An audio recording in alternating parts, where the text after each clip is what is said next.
Bonjour à tous et bienvenue sur Web3 Pulse, revue et analyse de l'actu DeFi, GameFi, crypto et institutionnel. J'espère que vous allez bien ce lundi 24 mars et ça fait plaisir de se réveiller avec un marché en vert ce matin. Aujourd'hui on a plusieurs sujets stratégiques à analyser ensemble, en commençant par la Fed qui reste prudente face à un risque de récession. On a Eric Trump qui rejoint le conseil stratégique de Meta Planet. Ensuite on verra pourquoi le Trésor américain a levé des sanctions sur Tornado Cash, on parle d'un abus des autorités. Et la Normandie qui pourrait devenir un futur hub pour le mining de Bitcoin. Beaucoup d'informations clés aujourd'hui et on finira comme d'habitude par l'analyse du marché. Mais juste avant, merci à tous les nouveaux venus sur Web3 Pulse, déjà 28 abonnés, j'ai commencé cette aventure il y a 3 semaines et je suis ravi que cela vous plaise. Si vous aussi vous voulez soutenir cette jeune chaîne YouTube, merci de liker, de vous abonner, ça me donne beaucoup d'énergie pour la suite. Allez, installez-vous confortablement, c'est parti. On commence donc avec la Réserve fédérale américaine, la Fed, qui a refroidi les espoirs du marché crypto en maintenant une position prudente face au risque de récession.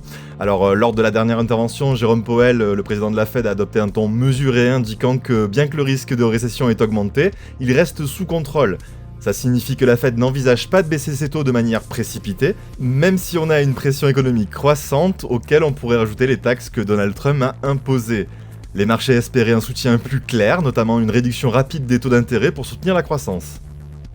Alors pourquoi on parle de ça? Parce qu'historiquement c'est important pour le Bitcoin. Les baisses de taux de la Fed ont toujours été un catalyseur puissant pour BTC, et quand on a une politique monétaire accommodante, eh bien ça entraîne généralement une injection de liquidité dans le marché, ce qui stimule la demande pour les actifs alternatifs comme le Bitcoin. L'inverse, lorsque la Fed maintient des taux élevés, ça réduit la liquidité disponible et ça freine la dynamique haussière du Bitcoin sur le marché des cryptos. On a d'ailleurs Robbie Mitchnick, responsable de la stratégie crypto chez BlackRock, qui a déclaré qu'une récession pouvait en réalité être un catalyseur majeur pour le Bitcoin. Selon lui, le Bitcoin jouerait dans son rôle une valeur refuge face à une crise économique.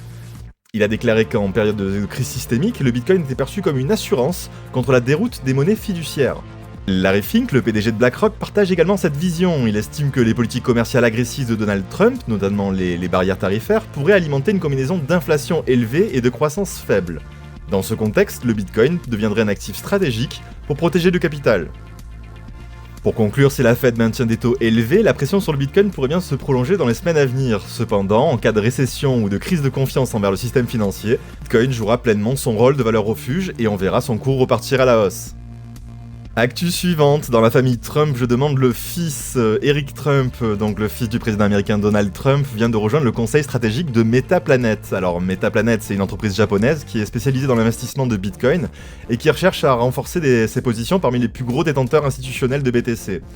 En quelques chiffres, elle est actuellement le 12e plus grand détenteur du Bitcoin au monde, avec 3000 BTC dans sa trésorerie, soit environ 4,1 milliards de dollars.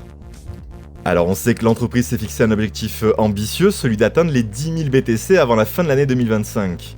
La nomination d'Eric Trump renforce donc la légitimité de Meta Planet sur la scène internationale et pourrait attirer de nouveaux capitaux institutionnels. Selon Simon Gerovitch, le PDG de Meta Planet, l'expertise d'Eric Trump en matière de finance, de stratégie commerciale ainsi que son carnet d'adresses internationales représenterait une valeur ajoutée considérable. Alors, Eric Trump n'est pas étranger au secteur des cryptos, bien sûr, puisqu'il est impliqué dans la plateforme World Liberty Financial, le projet de son père, qui a levé 550 millions de dollars lors de sa deuxième vente de tokens en mars. Il détient également un portefeuille de crypto à titre personnel, comprenant du BTC, de l'Ethereum, du Solana ou encore du SUI. Alors, ce que je peux vous dire, c'est que si Meta Planet parvient à accumuler ses 10 000 BTC, elle pourrait devenir une référence mondiale en matière de trésorerie Bitcoin. L'implication directe d'Eric Trump devrait également influencer la régulation crypto aux États-Unis en alignant les intérêts de la Maison Blanche avec le développement de l'industrie BTC. On enchaîne avec une grande victoire pour la communauté crypto puisque le département du Trésor américain vient de lever les sanctions imposées au protocole de mixage Tornado Cash. Alors pour rappel, Tornado Cash avait été placé sur liste noire de l'OFAC en août 2022 pour des accusations de blanchiment d'argent, puisque le protocole avait été accusé d'avoir été utilisé par des cybercriminels, notamment le groupe Lazarus affilié à la Corée du Nord. Alors pour info, l'OFAC c'est une agence du département du Trésor américain, c'est elle qui applique les sanctions économiques et commerciales, que ce soit contre des pays, des organisations ou bien des individus qu'elle juge menaçants pour la sécurité nationale des USA. Et donc pourquoi les sanctions ont été levées? Eh bien en fait, on a un tribunal américain qui a statué sur le fait que l'OFAC avait abusé de son autorité, vu qu'elle a sanctionné ce qui n'est qu'un protocole et qui est de plus décentralisé. Ce n'est donc qu'un outil qui n'a pas à être sanctionné pour seulement exister. Cette levée de sanctions est une victoire symbolique pour la décentralisation et la liberté d'innovation dans la crypto, puisque cela pourrait également encourager le développement de nouveaux outils DeFi aux États-Unis. Tornado Cash peut désormais donc fonctionner librement et ses développeurs ne risquent plus de poursuites judiciaires. Pour appuyer tout ça, on a Scott Bessent, le nouveau secrétaire du Trésor américain, nommé par Donald Trump, qui a déclaré que nous devons protéger l'innovation dans le secteur des cryptos tout en luttant contre les abus. On continue avec un projet stratégique qui prend forme en Normandie et qui pourrait faire de cette région un acteur du mining de Bitcoin en Europe.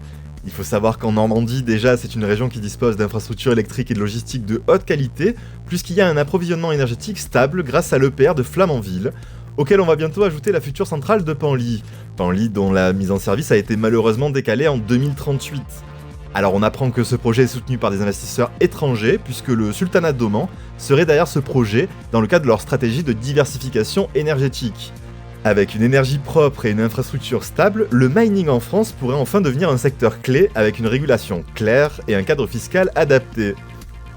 Du côté des cryptos, après plusieurs jours de stagnation, le Bitcoin a enfin réussi à repasser au-dessus des seuils symboliques des 85 000 $ en nous faisant une poussée jusqu'aux 87 000. Cette hausse a été déclenchée par une combinaison de facteurs macroéconomiques et techniques, notamment par la clôture hebdo au-dessus des 85 000 $, qui pourrait propulser le Bitcoin vers 92 000 en cas de rupture confirmée de la résistance. Les données on-chain montrent une forte activité des investisseurs à long terme, puisque depuis le mois de février, plus de 250 000 BTC ont été accumulés par ces holders. Cela porte l'offre totale de BTC détenue par ces investisseurs à 13,3 millions de BTC, un signal clair que la confiance à long terme reste intacte. En scénario haussier, si le Bitcoin parvient à se maintenir au-dessus des 85 000, une poussée vers 92 000 pourrait ouvrir la voie vers un nouveau sommet historique au-delà des 100 000 $. Mais attention, aux chiffres du PIB américain ce jeudi 27 mars. On pourrait avoir une correction du BTC, donc premier support clé se situe aux alentours des 78 000 $. Une cassure sous ce niveau pourrait entraîner un retour vers les 75 000 $. Malgré tout, le Bitcoin montre une résilience impressionnante dans un contexte macroéconomique incertain.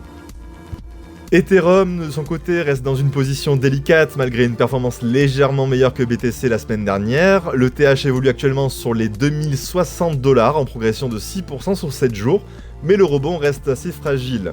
Les sorties de fonds des ETF Ethereum se sont poursuivies chaque jour de la semaine dernière, exerçant une pression vendeuse constante. On a donc un manque de momentum actuellement. La moyenne mobile à 100 jours est sur le point de croiser la moyenne mobile 200 jours, un signal baissier technique connu sous le nom de Death Cross, et le volume d'échange aussi qui reste assez faible, tout ça limite l'échange d'une tendance haussière durable. La quantité de TH disponible sur les plateformes d'échange est tombée au plus bas depuis 2015, ce qui pourrait limiter évidemment la pression vendeuse future. Malgré ça, les baleines continuent d'accumuler de l'ETH, signe que la confiance long terme se poursuit. Avec un franchissement durable du seuil psychologique des 2000 $, on pourrait déclencher une reprise technique plus franche avec les prochaines résistances majeures à 2005 et 2800 $. Le grand gagnant du jour, c'est Ancre qui nous a fait une accélération de presque 30% en 24 heures. Pour rappel, on a un très gros partenariat avec Microsoft, mais sa force principale, c'est son système de stacking liquide.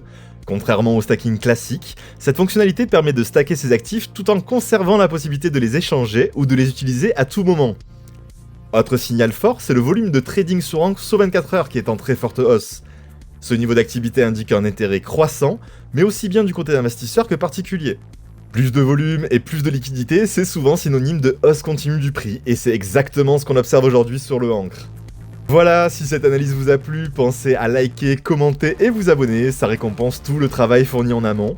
Dites-moi en commentaire si vous pensez que la France pourrait devenir un des leaders du mining en Europe.